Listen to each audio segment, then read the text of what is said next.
What's goodies? What's goodies, everyone? What's headies? What's goodies? No capping, no scrapping.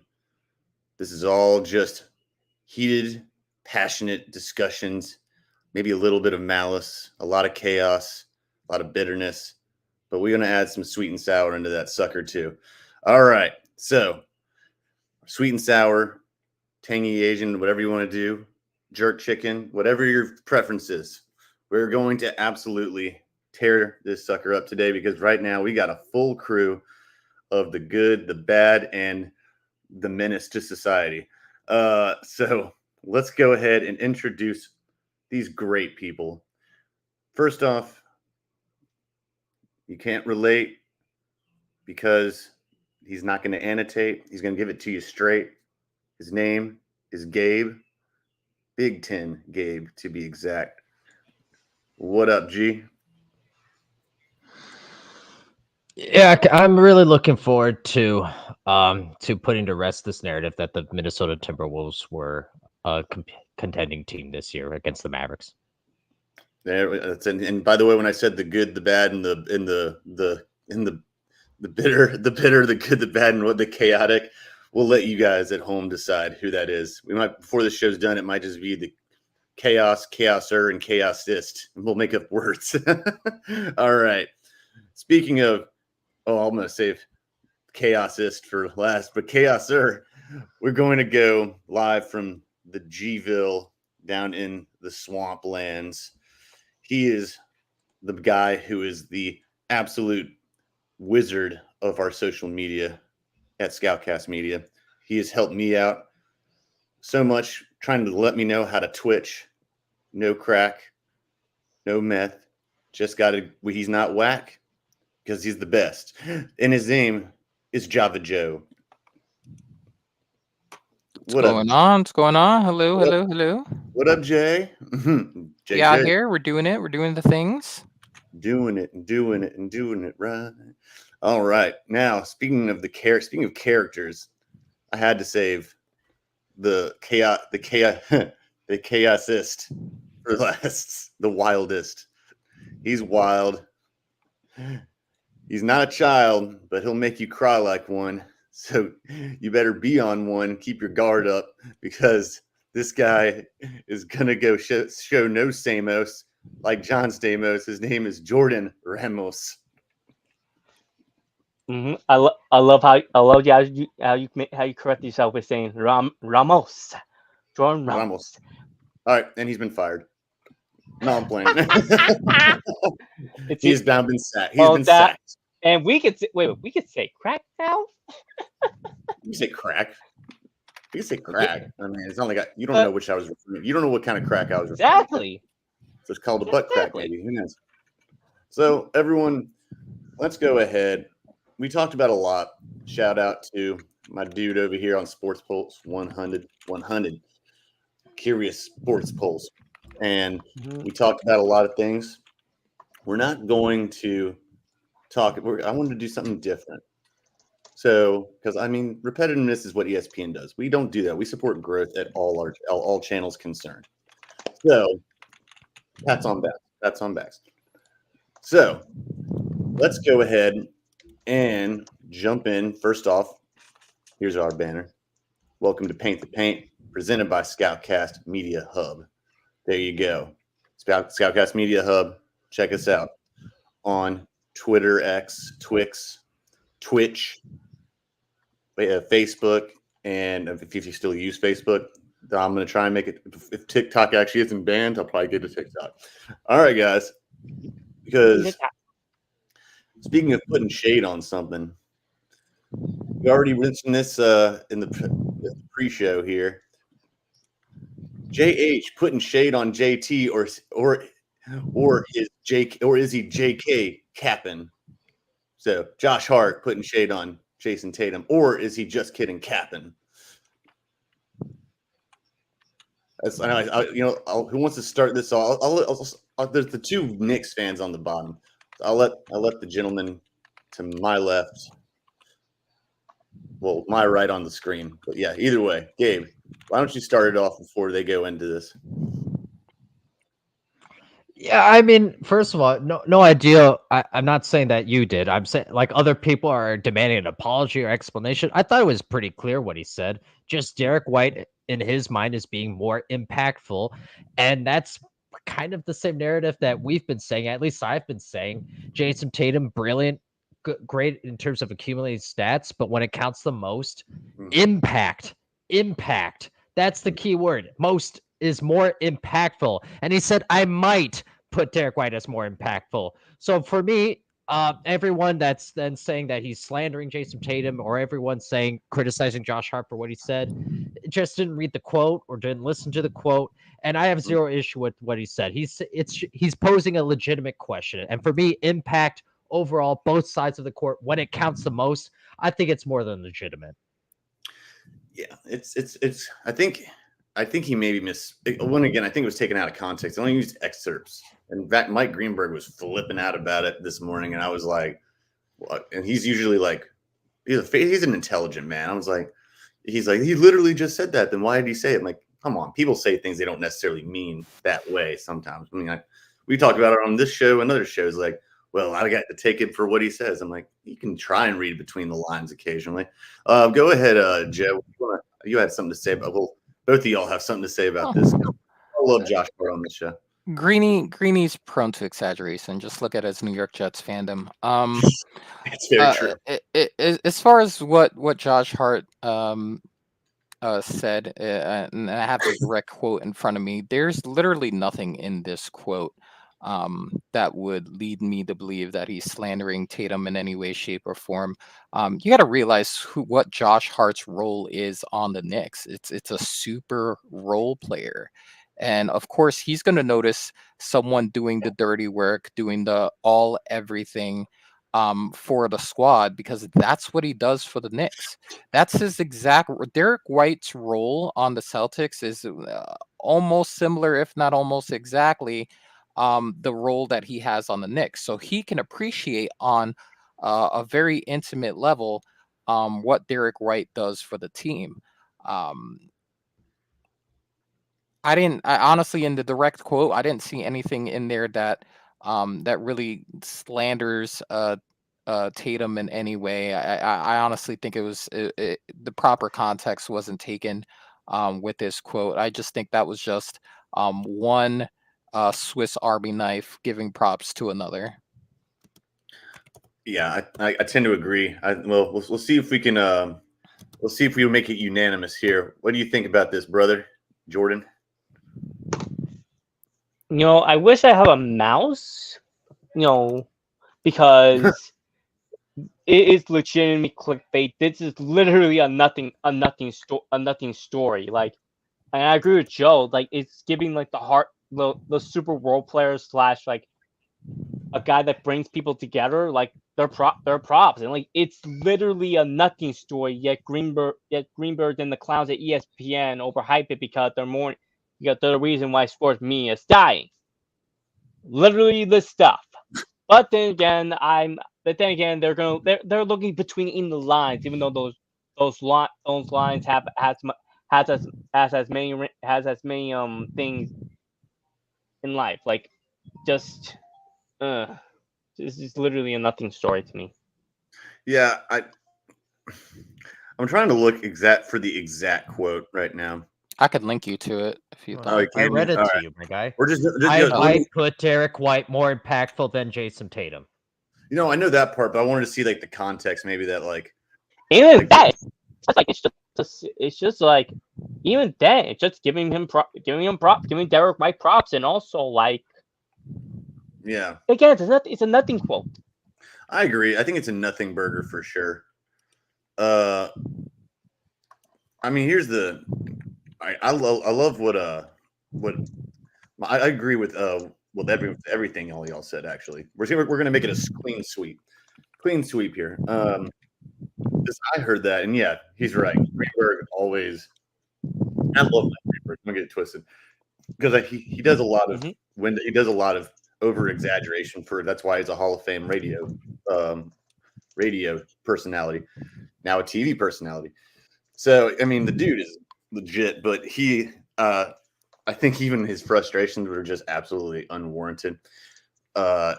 And going off the quotes, I can read between the lines. And here's what Joe, you said the exact thing that I heard. Who said that this morning? It was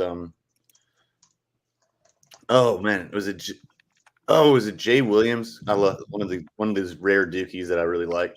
He said or maybe it was Damian. It doesn't matter. It was someone on the panel. They said the exact same thing you did. But they called him a glue player, which is 100% true. Yeah, and that is what Derek White is as well. And hey, game respects game because they're both that good. I never thought that Derek White was that good of a defender until I saw more of his highlights this year. Maybe it's also because he's got that chrome dome now. He's got that big milk dud head, but he's he plays great defense, and in crunch time, I trust him more than I trust JT in crunch time. Now, who's the better player? JT is. There's no doubt. No doubt. A better conversation would be who is the real star, and we've said it on this show before. Who's the real star on the team, JB or JT? A lot of J's in this. A lot of J's in this right now. Exactly. You gotta love the J's, man. Yeah, there's Joe Mazzulla, there's JM, JV, JT, JH now. I mean, let's just keep going with J's. MJ. I don't know. So, I mean, I don't know. That's a conversation for a different kind of world. I mean, I would pick JB right now in clutch time in the playoffs. That dude shows no fear. Jason Tatum, he kind of gets shaky, but we're all on the same page here.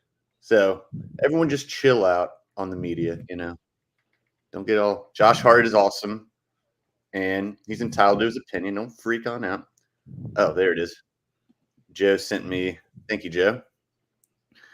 The exact quote. Yeah, there it is. I mean, I might put him just like impactful. I might put Derek White more impactful than Tatum, et cetera, et cetera. Look at every main play in the last 6 minutes. See, that's where I agreed with him on that, because granted, that was terrible defense when he had that corner three in game 4, because they were just Jaylen Brown was just looking straight at him, and they weren't even rotating. So that was in that play, not to interrupt you, he looked towards Tatum for a second and then passed it to White in the corner. So it was Tatum on that like I don't know what you call it, but that quarter situation on the right side, and then White was in that direct corner. So the guy who was scrambling to make the defensive effort, he went towards Tatum because Tatum star, right? But then he goes to White in the corner, and he threw the pass was right in his shooting pocket too. No, the pass was great, but I still think he stared him down. I mean, it was just the defender. Can't remember who it was. I think it was Nembhard, but he overcommitted way too much because they still had the Miles Turner down there. I don't know. That's personal opinion, I guess. We got coming from Twitch. We already got comments from Twitch. Wolf Goddess 24. Hey everyone. Hello. Oh, I can actually let me show this. Hello, Wolf Goddess 24. Thank you for watching. We are very happy to have you here. Waves and much love. All right. We appreciate it as always. Keep on coming. Keep on posting. If you don't like what we're saying, to call us on it, and we'll try and do our best to either defend ourselves or the rest of us will attack that person. So, or give us nice things that's giving love is always good too. All right. So back to this. Let's move on. I think we all agree though. Blown out of proportion. Josh Hart, mad respect. Jason Tatum, he can stop acting like he's a baby. It's like what people thought about Josh Allen. He's become the Josh Allen of the NBA right now. People think he's being attacked, but he's not. So, all right. At least that's my opinion. Here, speaking of This is something that came up today, and it came up from one of my favorite radio personalities. And yes, I'm the elder statesman here. I actually used to listen before there was podcasts, you kids. It was fancy when there was Sirius radio or XM radio before they even meshed. And you got to hear Mad Dog Radio. So Christopher Mad Dog Russo brought up a point, and it kind of struck a nerve with certain people, not just on ESPN, but across the Twixer sphere, the Twix, Twitter X sphere, whatever you want to call it.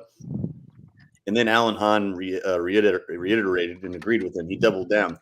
He says that right now, Luka is the second best player, hands down, in the world right now, behind Nikola Boltra.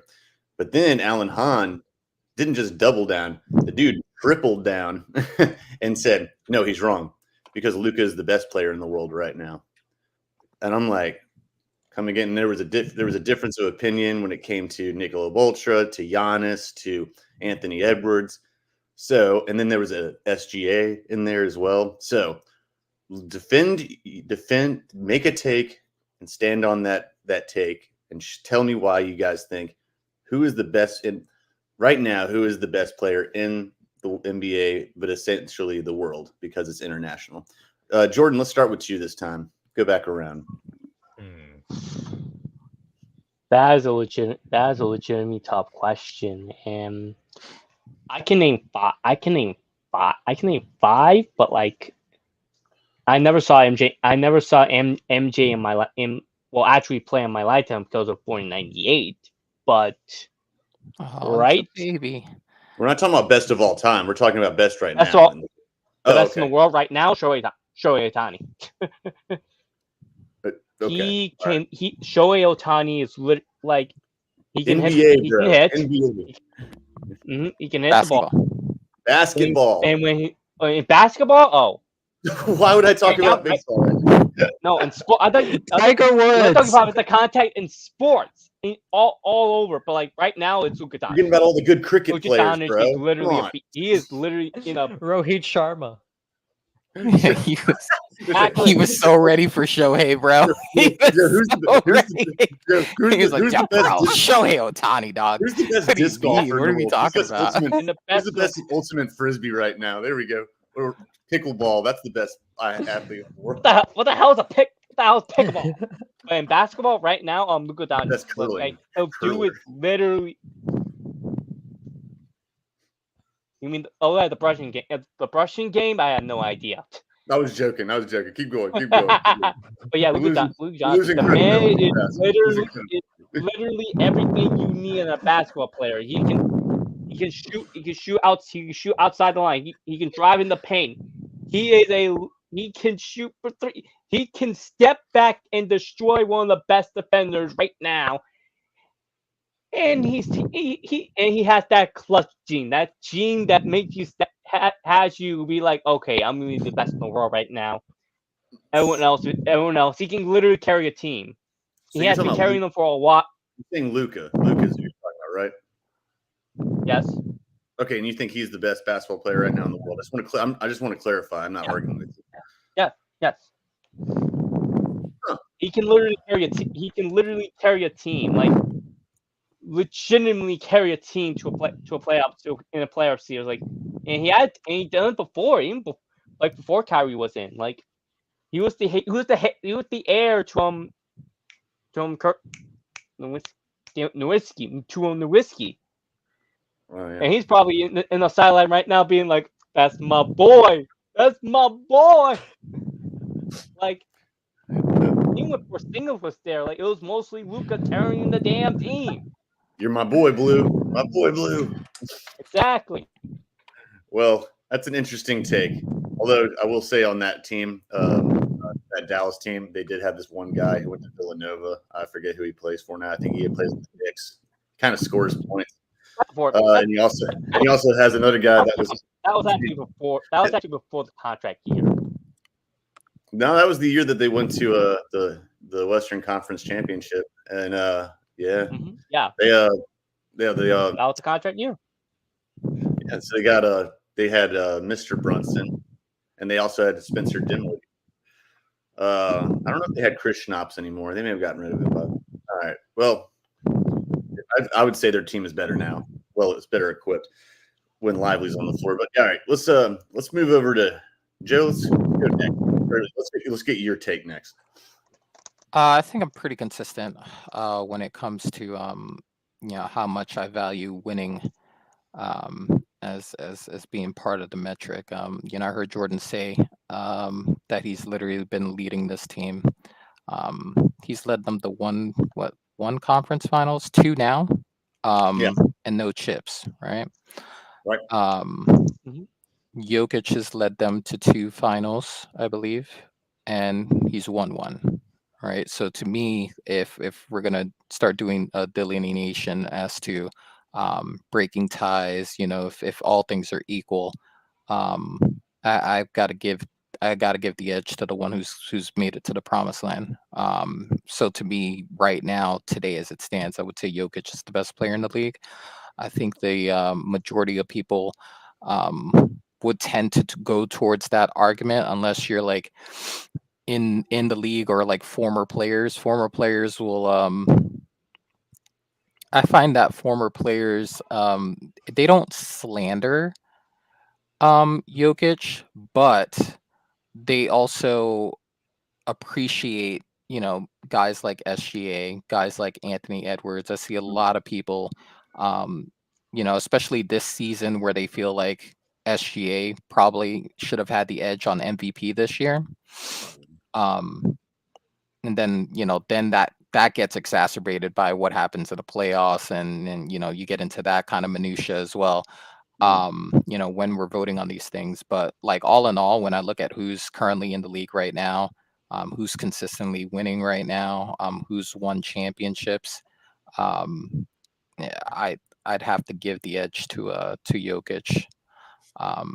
But an argument can be made depending on what happens at the end of this year. I think it's a very fair point. Let's carry on that good. Carry on the good minutia here. The guy, my right on the video screen. Yeah, I mean, to have the title, typically you have to have a ring. That goes without saying. I have been muted. No, sorry. Someone's breathing in the camera. I was trying to figure out who it was. Yeah, I mean, I'm still breathing. I figured it out. But to have that title, you need to have a ring. However, I'm more in line with Jordan in terms of and now we're projecting if they win the NBA Finals, they being the Dallas Mavericks. Undoubtedly, it's going to be because of Luke having a large part of it. So then you would have 1-1, right? And any moron can say, but they have 1 ring. So at that point, I would undoubtedly say Luka is better overall than Joker, and this plays a part of it to me as well. And by all means, Jokic is allowed to do whatever he wants in his off time, and he's allowed to approach the game however he likes to. Just to me, to be the best player, I want to see a little bit more of that drive / where it seems, at least on the outside, that you're consumed with basketball. And for me, Joker does have too much of a 9-to-5 mentality in terms of the love of the game, right? Kobe Bryant, we all love him because basketball was his life, and it's what drove him, and that's what was known. Of course, he had other outside interests, but Joker, for me, is a little too casual.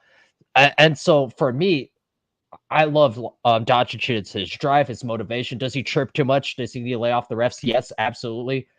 I also think there's just in general more upside with Doncic. So for sure, in like 2 months from now, I think undoubtedly we're having a legitimate conversation. Is it Doncic or Jokic? But that's who the conversation needs to be between. I think there's very valid points on and I want to make sure I get all y'all back in on this. Here's the word of the day for this subject is gusto. And the reason why people give Jason Tatum, yes, I mean, I'm not saying I think he gets way less crap than people give people think they give him. Again, I call him like the Josh Allen of the NBA.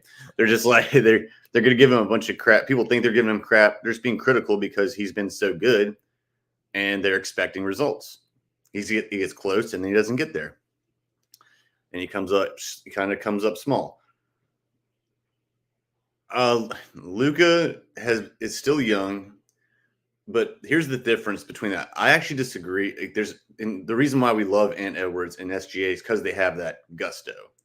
They talk smack. Well, SGA not quite as much. SGA is a little more reserved, but Ant-Man is an ish talker. He will talk, and he backs it up. And he's a thoroughbred leader, and I would actually put him as the best in the world soon. Not quite yet. The reason, but when Nikola Voltra is on the court, I don't think it's a 9 to 5 thing. You could see he's actually getting to his team cussed him out in practice for the first time, like when they were losing in the previous series. And obviously they went on a 3-game tear, but they still lost. But being that as it may, he still actually laid into him. He cares a lot, but once the season's done, yeah, and he still stays in shape. He can actually he can play defense. There's a stat I saw earlier. I looked it up. When Luka's entire career, their team, the Dallas Mavericks, have a better defensive rating than when he's on the court. When he's on the bench, they have a better defensive rating than when he's on the court, and that's from his entire career so far up to now. That's a true stat. But Nikolov over there is actually he can actually low key play defense. Is he known for his defense? No, but he can play it. Now I'm thinking of the overall best player. Luka might be the best offensive player, arguably, in the NBA or the world, whatever. I could see that. I could get with that. That's why I put Giannis right there. I put Giannis over Luka as an overall player. I go Nikola Voltra, I got Giannis, then I probably got Luka, then Ant-Man or SGA can intertwine those, and then I got Joel Embiid when he's actually on the court. So that's where I would be, like, when it comes to that. Because Giannis, when he's on the court, Giannis plays both sides of the floor. So that's where my list is at. Because, I mean, also, Nikola over there, he actually will – he's a distributor, and I think he has even better vision. Not saying that Luka doesn't, but he has better vision. And I think he creates a lot more magnetism because also they have Kyrie, which is not taken away from him, but Kyrie draws a lot of attention too. They don't have quite that same thing. Jamal Murray doesn't quite have that same effect as Kyrie does. But let's let y'all jump back in there. Jump back in here and let's see here. Gabe, you want to go? Let's tell you what. Let's go back around the other way. Gabe, you want to have any response to that? Yeah, sure. I think it's completely silly to bring up that defensive stat from Luka because defense is something he's actively worked on. And that's now that's the only reason why only this year, and specifically right now, am I considering him the best player. Because if you look at the advanced metric stats defensively from this playoff series, Luka is definitely above average. And I love Joker. And for sure, he's a better passer, more creative passer than Luka. That's for sure. But Joker is not a good one-on-one defender, especially out on the perimeter. That he even jokes, he laughs about how bad his defense is. That's coming from Joker. That's coming from him himself. So I think it's too harsh to blame Luka's lack of defense from, say, his rookie and second year, for example, because that was something that he's actively working on, and we're now seeing that pay off. So that's the only reason right now I'm saying I think Luka is an overall better player. All right. Fair enough. Joe, Joe, you got a retort? Joseph? No? You're muted, I Joe. actually don't mind that defense in Luka's defense. I will say, so technically the question is best in the world right now because of the winning differential. Championships got a trump for me. Yeah. But I also left it open for interpretation after the season because Dallas currently has a real shot at winning this thing this year, and that may change the argument. And I like to think we support growth. So I love the fact that he has taken the initiative to improve his defense. I believe Irving's on the ball defense is considerably better than when he first got into the league. Um, I know the effort is infinitely better than when he first got into the league. And a lot of it comes down to that. When it comes to Doncic and Irving, is that effort on the other side of the ball. Um, Now, can it cause some tired legs on the offensive end? Obviously, you can see by the efficiency in some of these games here in the playoffs. But the other team's not scoring 120, 115 points. Minnesota's topping out 105, 108, which is below the average. So the defense is there, and sometimes when you do sacrifice that energy on the defensive end, it does affect you on the offensive end. Just look at Edwards's current efficiency in this series, having to play both ways at a high level. So that's why I don't mind the argument in terms of Doncic. I still got to lead with winning if I'm going to be consistent with my arguments as to who the best in the world is. That's why I would have a Jokic on top, because whether he's playing defense at a high level or he's playing offense at a high level or he's doing both for spurts at a time, whatever he's done has led to winning the championship. So, you can be the best at it's proven in this league that you could be the best at what you do and be rewarded for it. Rudy Gobert, offensively challenged, but he is one of the best at what he does, which is why he's won the award 4 times as far as Defensive Player of the Year. But he's still crap offensively. Oh yeah. Oh yeah. No, he's buns. He's buns. He's a star in his role.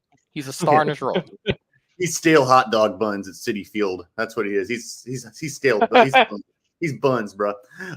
So Jordan, comments on this, and then I'll defend myself just a little bit, because I actually agree with. I think Joe made I think both of y'all made a very good. Luka has improved. Is he still good at defense? He's not known at it. He's a little flat-footed, but at the same time, he's still getting better. He's improved. Yeah. Yeah, all right, but his post defense, like, just the same way. It's just a different kind of thing. All right, let's go Jordan. What's up? Exactly. Like, Luka's improving his defense. He's legitimately probably going to win the Defensive Player of the Year and an MVP next year to solidify why he's the best in the world right now. But yeah, like, the dude it's the fact that he's learned, like, he is talking trash, and I love it. Like, he can literally dissect their defense. Look at what he did to Rudy Gobert. He legitimately destroyed him, and I love every single bit of it. And he was yelling, and I love it. I love that he can like him and Joker can bat their trash up, but like Luka's segment just gets me more. That's my personal thing with it. And again, he can carry a team without a number 2. It's just that this year he has a better number 2 that isn't a complete cancer this year. But yeah, I still think Luka's the best right now. Oh, well, one pushback on that: he can't carry it without a number 2. He did that. He had that last year, and Kyrie wasn't actually doing his best to be a number 2. Or he wasn't integrating the offense enough. So no, even Doncic can't do it by himself. Nikola Volter can't do it by himself. Look at what happened in Game 7. They were up by 20, and then it was just him, but he was gassed. So no one can do it by themselves, unless even MJ couldn't do it by himself. It's just a fact of life. It's why there's 5 players on the court on each team. So my only pushback is that's why I have Giannis. Giannis is actually an established defender. The only thing he doesn't have, one, he needs to stay on the court more in recent memory. 2, his three shooting has improved, but on his on-ball defense eclipses both of the 2 previous mentioned people. The ones I'm looking forward to, so I would actually say it's a tie for it's. I'm not going to say a tie because that's a cop out. I'm going to stick by my original statement. Nicola Ultra, just because of his 3 MVPs, he is literally, and I know Doncic is also a triple-double machine, but he's not been as consistently a triple-double machine as Nikola Jokic. And Giannis still has a chip as well, and he also has an MVP as well. So I'd have to put Giannis, and I think he's been all defensive team as well. So I mean, I have to put Giannis at 2, just because people are sleeping on him. I love how all 3 of mine are also not American either. That shows how international this has become. I love it, which I love. It's great. Y'all can thank MJ from the 90s. Shout out to The Last Dance. Be like Mike. So but Ant-Man, Giant Ant-Man, and SGA, man, well, because SGA leader in steals this season, and one of the leaders in scoring, if not the leader in scoring, I'm pretty sure. Ant plays defense on a freaking another level. He had some of the most highlight defensive plays, like hitting his head on the damn backboard or the rim by blocking a game-saving block, and also doing dunks out of this world, blocks out of this world. He's one of the best on-ball defenders. I think they are the future players. I am not gonna say faces of the league. That is blasphemy, and I hate that is a prohibited word on this show, or phrase on this show. Face of the league. I'm like, oh, shut up. There hasn't been a face of the league since LeBron was in his. I mean, I don't know. I mean, I don't even. No, we're not even going to go there. All right. So yeah, let's go ahead and but I agree with most of y'all statements. Luka is definitely good. I think he's right there. He's right there, and he has him and Nikola Jokic had the 2 most unblockable jump shots. We'll call it jump shots. They don't even really jump, but set shots, because they cock it so far back and they're just smooth as butter, man. So, guys, we're going to do something here that I am absolutely excited about. I want to get your comments. This is going to be called Totally Rando-ish. All right. I already gave a heads up to some of the boys, but they haven't actually seen it yet. So I'm going to share the screen. I'm so excited about this. Hold on. Share screen. All right, can y'all see this? Guys, can you see this? Yeah. I got it. All right. Yeah. All right. Yeah, we see it. I want your thoughts on this. Sox game, and you're going to see the fan here in a moment. Oh, and this is how this person is eating. It's not quite clear to me what he's eating. What is going on? A lot of mushrooms. That's what he did. Like, no, he can't feel his face right now. He is on something else. That's a little ridiculous. Oh, don't you? What's happening here? Oh, at least he's cleaning off his shirt, though. Let's make sure the shirt's clean. Make the shirts. I guarantee you he didn't come to the game with his girlfriend. What girlfriend? That dude right there came with his boy. That's the dude that come with his home. And they probably live together, too. They probably like a 3-bedroom apartment. One's reacting. All these dudes live together for sure. Only your mans can let you do that. Yeah, that is. That's a real friend. That's well put. Is it? That's your hermano. That's your brother, your brate. But there's pure joy here, though. Like, if you look at the smile on his face as he's doing that, he is just so happy. Yeah, that guy's having fun. Look, you got to do something if you're going to a White Sox game these days. Ouch. Ouch. All right. I need reactions. I need reactions here. React on whatever you want to of that clip. I love the wiping of the shirt. Jordan, actually, I have a feeling, Jordan, I feel like I'm going to get a view on this one, like a hidden gem. Not even a hidden gem. It's going to be a All I gotta say is those poor porters, man. Thankfully it didn't spill. The poor workers, man, the porters, the trash people, like they're probably gonna see that bowl and they're like, God, I hate this. But they probably won't care. But yeah, like I'm not surprised a White Sox fan did this because their team is legitimately awful. They are really bad. So I would have done it too because Jesus Christ. This is spoken from a guy that so much germs. This is spoken from a guy who clearly works. His sympathy for the workers there, and I agree with him. It clearly comes from a guy who works in the service industry, but specifically at a stadium where the baseball team is at. So he's gonna have to deal with it. I want to know what he was eating. Do you think it was nachos? I never seen nachos come in a bowl like that. Like that's just weird. It's fun. Probably not.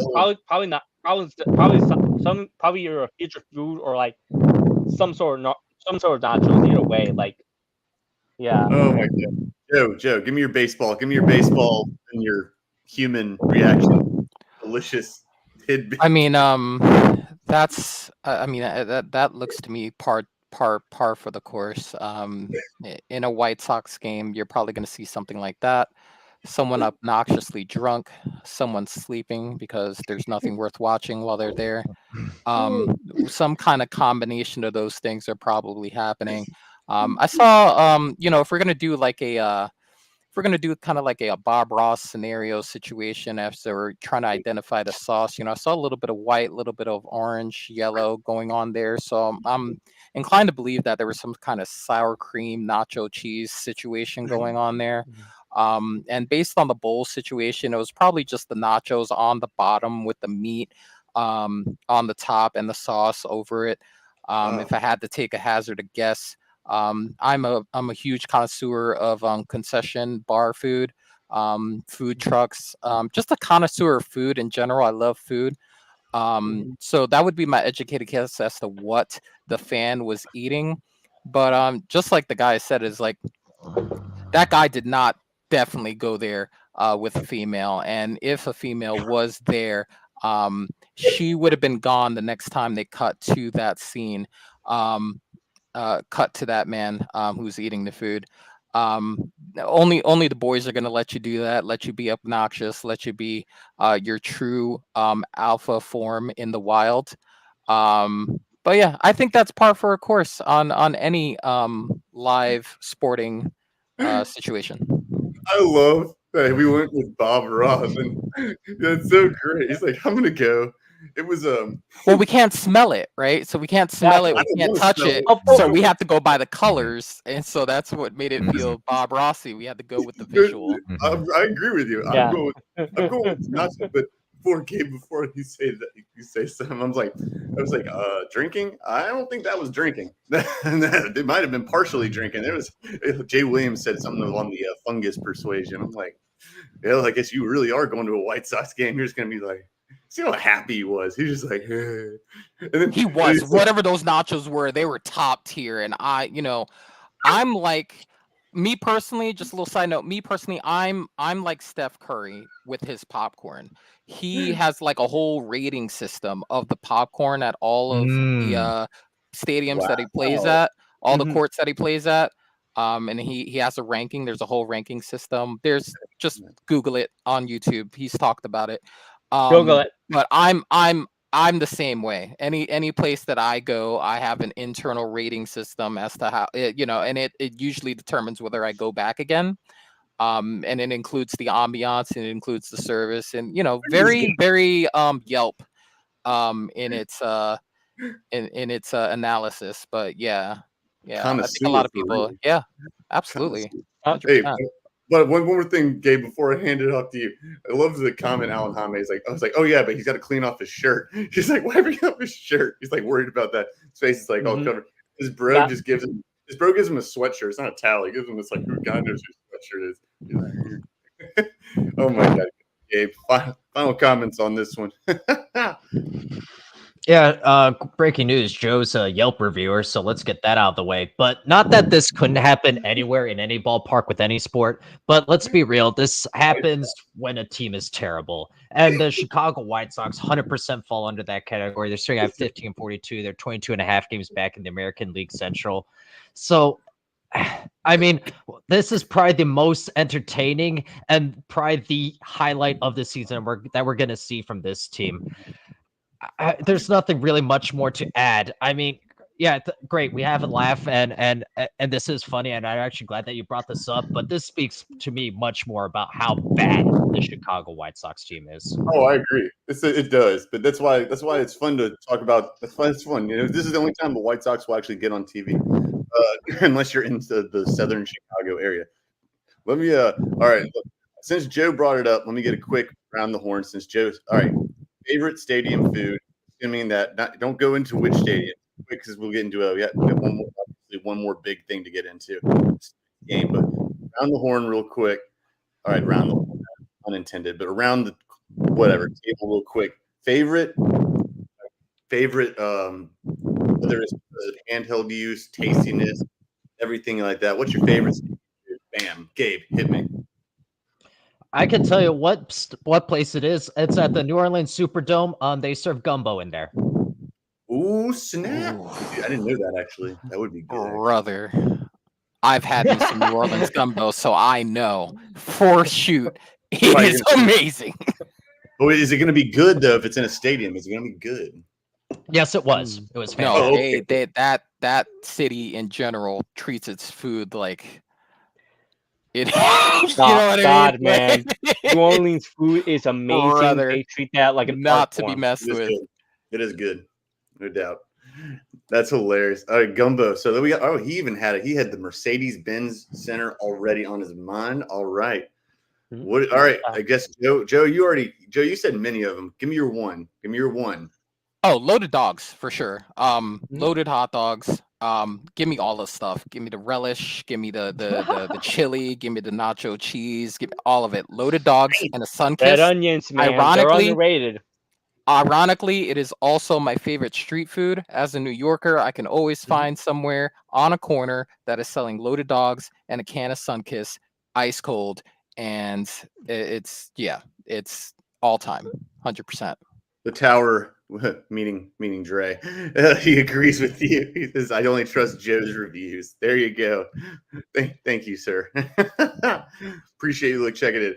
All right.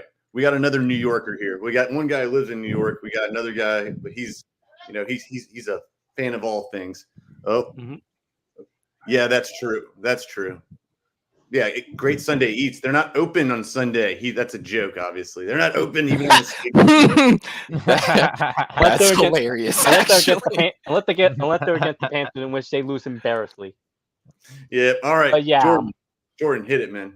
What you got? Oh my goodness! As much as I love some feature food, it's always got to be a burger and burgers, fries, beer. Like, pretty clean. I love it. What's on your burger? What's on the burger, bro? Cheese, baby. If they offer lettuce and tomato, fine by me. As long as it's juicy, beautiful burgers, fries, and a good beer. I prefer imported beers over mustard mayo and ketchup. Any type of mustard. I only like mustard on hot dogs, which is weird. Like not weird, but but yeah. Most people. All right. But yeah, ketchup, barbecue sauce, any type of sauce on the burger. Fair enough. You got to do with the handheld. See, that's why I usually like my go-to if I don't trust it. I got to go with the nice hot soft pretzel and you get some like spicy mustard on it. But that's not my favorite. My favorite, if it's made right, give me a jumbo hot dog, and I'll get some like. But I'm gonna actually stick with my rib, and I'll take pretty much. I'm with him. I'll take onions. Like Carolina dogs have chili, onions, and mustard. That's a Carolina dog, quote unquote. And I'll put hot sauce on it too. But here's the thing: we have Bojangles in the South, and then we have them at Panthers games. Give me a Cajun filet biscuit at the damn Panthers game. Oh, and then I'm gonna put some hot sauce and maybe some cheese on it if I'm feeling a little randy, a little frisky. So there you go. That's what I'm talking about. Ooh, but now I'm hungry. Yeah, I love this though. Let's put this back up real quick. How you gonna put something that you can't even have on freaking Sundays, bro? How you gonna do that? What a tease! What a damn tease, bro. All right, but I like that. I'm gonna check out that Steph Curry popcorn thing. That's kind of cool. And soft pretzels, man. Don't sleep on those. Get them in New York. Soft pretzels. That's pretty actually good. my favorite mall food. You are Funnily a enough. connoisseur of the fastness Mhm. here. He's getting that. Yeah. What do you put on the soft pretzel? What do you put on the soft pretzel? You know what? It could be controversial, but I actually go for the cinnamon, the It's not cinnamon toast sprinkled pretzels. Yeah, I know. A lot of people are I like, love "What? cinnamon, man. Excuse me, what?" No, But for some no. I reason, love on cinnamon, a so pretzel, it slaps. Wait, You're talking about like that. What do they call that? Shout out to Annie Ann's. Annie. That's it. Annie's. That's Yeah. what it is. Why is that controversial? That's so good, Joe. It is Why, good. who's giving you I don't know. A pushback lot on of that? people Yeah, don't like the sweet exactly. and salty You know, like you that, dip it you in, know? you That's dip why I it like in. You tell me where they are, Joe. I will go visit them. I will shove one of those in their face until they like it. You dip it in honey too. That makes it even better. Hey, I'm telling you this too, but no, you still got to go with the salted. That is delicious. That's dessert though. I got to go with the salted one. Yeah. And you get spicy mustard, with that. and you get like another one and you get another side of like some buffalo sauce just to dip it in. That's what I'm saying. All right, let's move on. That's I love it. Now I'm really hungry. I'm going to definitely eat bar food tonight and probably a soft pretzel and a hot dog. Cinnamon. Maybe a really good. I don't know. That's too much.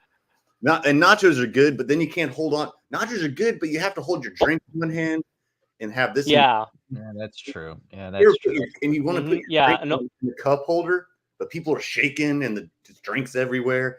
It's Oh, like I can't enjoy it as And much. some people don't have those cup holders, man. Even if you, sucks. it's almost better without the cup holder because can't tell you how many times beer or liquor or whatever is poured onto not even just on me, on my shoe, or people are just jackasses. All right, can't enjoy my food like Jordan's talking about. All right, but it's a pressure situation. It's a pressure situation. You know what else is a pressure situation? Under pressure, higher level of it with the Mavs than talked about, or is it the Timbs? Is it talk more about it? The Mavs? I feel like maybe are being underplayed. The pressure on them to win tonight. The Mavs are actually under a lot more pressure to win tonight than people are giving them credit for. Obviously, the easy answer are the Timbs because it's win or go home. Well, technically, it's win and you're at home. So, or you better win or you're going home from the stadium. So, I mean, I think the Mavs don't close it out tonight. Going back home still is a very doesn't that kind of make it a little jarring for even the stars on the team? So let's bring it around. Gabe, I'll let you start this one off here. No, to answer your question, because here we go. They have a shot to win it afterward, and you know what happens if they don't win it? Then they still have another shot. Where the Timberwolves they don't have that. So therefore, to answer your question directly, no. And in terms of pressure directly, for some reason the Mavericks are underdogs. I don't know why, I don't know how, but for some reason the Mavericks are underdogs, which makes zero sense to me. I think this is a coin flip game across the next 3 games, and I think the Mavericks are going to at least get one of them. So I don't see the T-Wolves winning 3 straight. Yeah. So to answer your question, both immediately and long term, no. Got the coin flip. We got heads. I don't know what that means. All right, Joe, what you got? Is there not enough pressure? Is there more pressure than people are talking about on the Mavs to win tonight? I don't think so. Yeah, I spit out that stat yesterday on Kyrie's record in closeout games. That was his first loss ever in a closeout games. So I think because of the leadership on this team, between Luka and Doncic, who have heavy playoff experience, I think that's a calming influence on the team. I think they can rally the team together. Just realize that they were honestly a couple of threes here or there from preparing to go to Boston. It really just comes down to this: the bench played great. The bench played great, and I'd argue that Hardy in particular should get more minutes. But your 3 main scorers in the postseason, they were like 16 of 52. And I don't think you can depend on a repeat performance from those 3 going into a game to try to get Boston, because every day they waste on this series, Boston is getting Kristaps healthy, and then that's going to be a situation where it's really going to put Lively. Lively is kind of like in a little health situation right now currently. You want to get this series done as soon as possible, so that whatever rest you can get before game 1 starts in the finals, you need to get that to get Lively right. Because with the way Horford has been playing recently, in the last 2 games, and Porzingis coming back, you're going to need them completely 100% ready to go on that. So honestly, I personally think it would behoove the Mavs to get it done as soon as possible, and I think there's enough veteran leadership between their 2 stars to be able to assess the situation and be like, listen, I shot like crap. Luke shot like crap. PJ Joe, shot like crap. Joe, if I may, real quick, you almost made the prompts point a little bit. It would behoove them to get it done faster. So that almost puts a little bit of urgency on them, which could cause a little bit more higher pressure than we're giving them credit for. I don't view pressure and urgency as the same thing. Urgency is just basically let's not play with our food. All right, come on, let's get out of here. Let's get ready for Boston. Let's not dilly dally around with this. Let's not give this team any kind of hope. Pressure is they've lost 3 games in a row, and they're going into a game 7 having done that. You talk to me if there's a game 7, then those will switch for me. Okay. But until they don't have the advantage anymore, I don't see the team that's up having any more pressure than the other. Fair enough. I mean, it should be noted also, Jordan, this piggyback on anything you want to here. The Timbs this postseason are undefeated in elimination games. They've been in them. So I mean, we'll see. And that includes home and away. So including Denver, which is a pain in the ass to play at. All right. Hit us, take us home with this, Jordan. Yeah. The book is shut for the Wolves in this series. Like, they don't have the advantage. They don't have the advantage. Like, that's the thing. Like, they could have won. I personally think the Wolves could have won like game 3 if they held that lead, but like they didn't. They choked. Like, it's going to be very difficult, and it has been done in sports before. But again, Doncic still beats Kyrie is still unbeaten in closeout games. Like, they're going to close it out. Like, even though their bench is weak. Like, they could at least still try. They could at least still depend on like Washington. Like, like, I just don't see it going to a game 6 unless like everything goes right for the Wolves. Which is very possible. I mean, it's hard to imagine. They do better on the road traditionally this postseason, but I think home court advantage is overrated now. When recent history has shown that the further you get in the playoffs, it matters less and less. It just matters it comes down to just will and availability. Lively being out, and we'll get to this in a second to finish this up. Lively is a big key to this, and I think really what it comes down to is how many points does Cat? Not even just how many points. How efficient is Cat? What's his efficiency scoring? Is he doing it from the tray? Is he doing it from attacking from the inside out? And how many rebounds is he getting? That's really what it's going to come down to when it comes, because he's going to be the X factor of this game as his previous game. It's going to take and Jaden McDaniels covering Kyrie Irving on the defensive side is also going to be a huge deal because that allows Ant Edwards to start him. What's up, man? And also down to Joe's point, I don't think the Mavs are getting pressure in pressure right now. So like, it reached the game 6. Even then, they're like, we might need to win this now. It reached the game 7. Get those new get those new codes ready. It's going to be interesting. They win tonight. I mean, then we're going to be having another conversation. No matter what, whoever wins the series, even if it goes to Game 7, they'll have like 3 days off because it's not until a week from now. The championship doesn't start. But that's also weird, just being able to sit there and rest too damn long. But, we're going to talk about key players because let's make some people some money. By the way, here's our handles, everyone. By the way, just a little jump in real quick. There y'all go. Get to that in a second.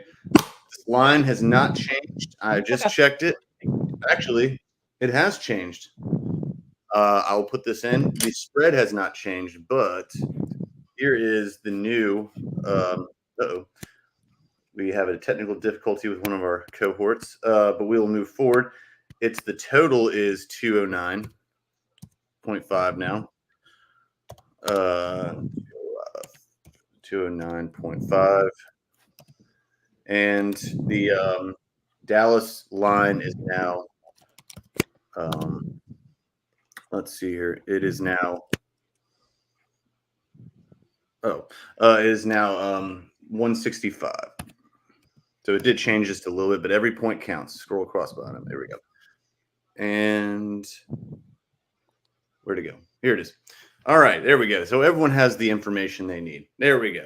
All right. So who would like to start? I'm open to whomever.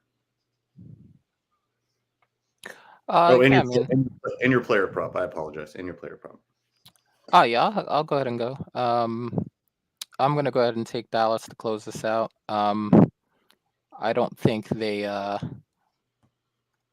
want to mess around with this team any longer. They know Boston's waiting in the wings, and every game that they waste leading up to that is more wear and tear you're putting on your players, and unnecessarily if you can go ahead and just close it out and get it over with. I am confident in Dallas doing that.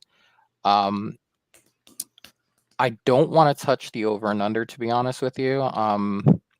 I do believe that it's going to be a defensive game, but I think it's anybody's guess where it could fall, whether it's 210, 215, 200. I mean, it could be a 98-86 game for all we know. For me, the player to look for as far as fantasy or even a player prop situation is going to be McDaniels for Minnesota. They're going to need him in a big way. And I only say this because you don't know what you're going to get out of Cat. You got a great game from him last game, but that has not been the norm during this series. And you don't know if he's going to be feeling himself from the last game to the point where he's taking 10 threes and only 8 shots in the paint. So you're going to need to be able to offset that by one of your others offsetting that lack of production. So I vote McDaniels. I'll take the over on his points. And I think he's going to have a solid game and a losing effort. It's a fair assessment. Gabe, let's get you on this. Yeah, I'm not as bold as Joe because I do think this will be a close game. So I'm going Dallas plus 4.5 because I could see either team winning. But just 4.5 is complete ludicrousy to me. But if you're feeling the Dallas win, then by all means go with Joe. I'm just not as bold as he today. In terms of a player prop, I'm gonna read to you the past 9 point totals for Karl Anthony Towns. 25, and these are the past 9 games in a row. Starting from the last one. 25, 14, 15, 16, 23, 10, 23, 13, 14. I think we all see the same thing, just like what Joe said. So therefore, I'm going under 20.5 points scored for Karl Anthony Towns. Just history showing me that he's more likely than not to get less than 20 points. And I'm going to go ahead and bet that he doesn't shoot 80% from 3 again today. Jordan, I'm going to call you when PP to bring this out. Oh, Jordan has it. I will go ahead and agree with that in many ways, but I will also point out, we have said this, it's just the way we say we promote growth, and we love it. We love growth here. But we also have another saying, and you know this as well as anyone, Gabe. logic has no place in this realm sometimes. Patterns Never make no does. difference, essentially. I would like every time we think we have a pattern, it's just it gets a curveball on us. It Shohei Ohtani's us. So Exactly, man. there you go. I had to give that for Jordan because he was like, since he's the best basketball player in the world. He could be. He could be. You never know. Yeah, well, But yeah. it would give him another chance to bet on sports. Bet on his own. Yeah. Sport. Whoa, bet on his own. But yeah, I think I'll have I might take the money line for that. The money line for Dallas. I do think they're gonna close that. They're gonna close out in a big way. Like, I just don't see it getting. I just don't see it that. I just don't see that close because like, Dallas has urgency. They want to go Boston. They want to win the finals, and yeah. And I might go with the over on the over under because like I feel like Dallas is gonna score a lot in the first half, but then like Minnesota's gonna play catch up, and it's gonna be depressing to see, but that's life. Well, if we're gonna go, life. Yeah, but that's like it's a hard knock life. Exactly, man. For us, it's a hard knock life. We support growth and depression, apparently. Growth. We support growth. Love, expression, and depression. Oh my god! Which, again, shout out to mental health, everybody. Very important to take care of yourself. That's right. That's right. We get kicked. Better kids. We get kicked. All right. Yeah. All right then. I'm actually. I guess I'm on an island again. On an island in the sun. I'm gonna party all day long because I'm taking Minnesota to cover this and win this game. And because also here's the pattern, Jordan. You said that they're gonna get down and they're gonna have to play catch up. That has not been the pattern at all. If we're going by patterns, and again, I know it said logic has no place. They've been. It's the same as the Pacers series. They are up. They get up. They get down. They get up. They get down. That's what happens. Now the question is, they get up and they choke. Well, except for this previous game. Exactly. But not that, and they're going to do the same thing in this game as they did in the past game. Except I actually see them winning by 7.5. I'm actually upping the spread on this because I think Minnesota's going to come out absolutely foaming at the mouth, and the difference is they're going to have to keep it like that. And if Chris Finch can actually keep adjustments going, and I'm not saying that they're going to win this series one game at a time, but that's exactly what they're saying too. And right now, I don't know. We'll see what happens, but I'll be on an island. I'll be Napoleon on Elba Island. I'll be all right with it. But I'm going to go with my prop pick. Oh, and I'm going to go with the total. Man, I hate this total. Because just like Joe said, I'm doing a flip from the other game. I was not confident about the spread, but I was confident about the total. Now I'm a little worried about the total. I'm confident about the spread. Mm-hmm. I will cautiously take, if I had to twist my arm, smack my head, and all that good stuff, then I would have to take I'd take more. I would take over 206.5 or 209, I should say, 0.5. But that's not confidence. So take that for what you will. Mm-hmm. Look for the in-game prop betting or the in-game changes. Look for the patterns, everyone out there. Before the next series starts, we are going to have that webinar. So it's going to be a fun show about gambling advice, betting advice. We're going to teach Jordan how to bet. So it's going to be fun. It'll be really fun, actually, because it'll be interesting to try and teach Jordan how to do something, and without him making us like feel all guilty or something. He'll say something to insult us, then we'll just say, "Nope, you don't make money anymore." All right. Aw, but I love money. That could never happen. Money never loves us. Well, why do you think we're going to teach you how to bet, bro? All right. I mean, whoever needs to know, we're going to give a webinar to everyone. All right, everyone. Let's go ahead and my prop pick. Ant Edwards, 14 points. No, not 14 points. 14 even. Rebounds plus assists. Not the trio, but when the trio is, for anyone that doesn't know, shout out to Joe, points plus rebounds plus assists. This case, this is just the double. Rebounds plus assists, 14 even for Ant Edwards. He's been almost on the precipice of a triple-double every game. Not even, and the points weren't even much more over 20. What does that say? Get it while you got it. Get the flapjacks while they're hot. Get the grits while they're hot. Put a little cheddar on there. You make the cheddar. Let's do it. Mm-hmm. All right. Oh yeah. Oh wait, I've actually forgot my prop pick. Kyrie Irving threes. I think I said yesterday, but trio. Yeah. There we go. Trio. I love it. Got it. All right. And just for fun, one more time. Falcons have a Chick-fil-A in their stadium. We get straight Sunday East. That cracked me up. I couldn't help it. Shout out to the tower. Oh, I appreciate that. Oh, man. All right, guys. Let me close this up. Here's our handles, and we'll get to those in a second. What you want to say? What genre you want to say, bro? What kind of ish you want to put out there to the ether? You know what? We're going to do a random one this time. We're going to start with, and where can we find you? We're going to start with Joe this time. We're going to go to the corner. Yeah, you can find me at Java Joe Sports on the X. Usually I drop any kind of minds rumblings regarding all things sports. Anything really. Racing's not out of question. Cricket, soccer. But right now we're looking at the major sports: baseball, basketball, hockey, still in playoffs. Keep an eye out on both those conference finals. They're both tied right now. It's getting really saucy out there in those two conference finals. A lot of physical play. I'm enjoying that. Yeah, and as far as the game, enjoy it tonight. Hopefully, Dallas wraps it up and we could start preparing for Dallas and Boston. Actually, Joe, I'm so glad you said that.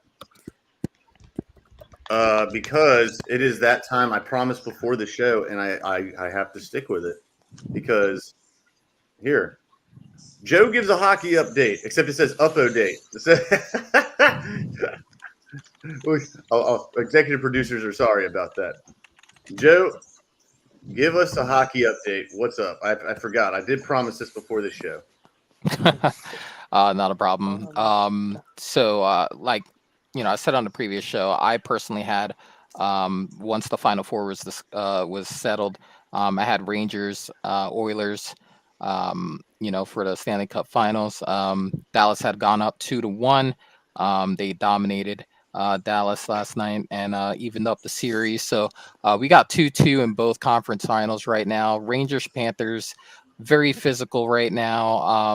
I'm loving what I'm seeing on ice. I'm pretty sure though that on their next game, Game 5, which is tonight, I'm pretty sure they want to get it done in regulation. Their last 3 games have all gone to overtime, and I think really they really just want a 60-minute game, if anything. But you don't think that the Florida Panthers have more shots on goal, like by a tremendous amount? Very true, but when you have the best goaltender in the league, you're gonna hope that that he's gonna take care of business back there. And honestly, he's kept them in games, in games 2 and 3. He's kept them in there with some key saves, because he's seen such a myriad of shots, as opposed to the opposing goaltender. So if I had to listen, we've gone from Richter to Lundqvist to Shesterkin. I mean, we are the Green Bay Packers quarterback factory for goalies right now. We are vibing right now, and I think ultimately the Rangers will get it done eventually. And I would like to see them against McJesus, because he's supposed to be the next one. When Crosby was done, and he just hadn't had enough help up until this season, and I'd like to see him get to the dance. All right, well, we'll see what happens on that. All right, I think it's up in the air. Both series are at 2-2. This is going to be this is like what the NBA conference championships should be like, but it's not. So this is what the semi-conference finals were like, but not like this. So it's good. That ladies and gentlemen, that was Joe gives us a hockey update. That's our section right now. We'll have to make a show about that as well. All right, now back to this. All right, Jordan, you're up. What do you want to say? Well, besides you can find me on Total Apex Sports, like find my writing, but you can also find me digitally videoized here at ScOutCast, baby. And you can find me on Twitter. You can find when Jason wants to say 98. You can find me on Instagram with the same handle. You can find me on TikTok before the U.S. tries to ban it. And shout out to Darren Wallace's rap career. The abuse of auto-tune. The fact that he literally got some random woman to play Kelsey. Oh my god, it's so bad. He's gonna rue that. You know he's gonna rue the day. He hasn't. He's gonna rue. Because he's crazy. Darren Waller can't even stand. Darren Waller can't even stay on the freaking field, dude.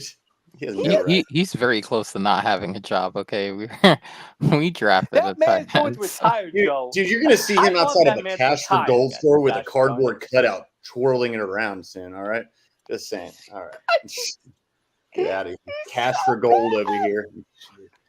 All right. Well, thank you, Jordan. Gabe, save us. Where can we find you?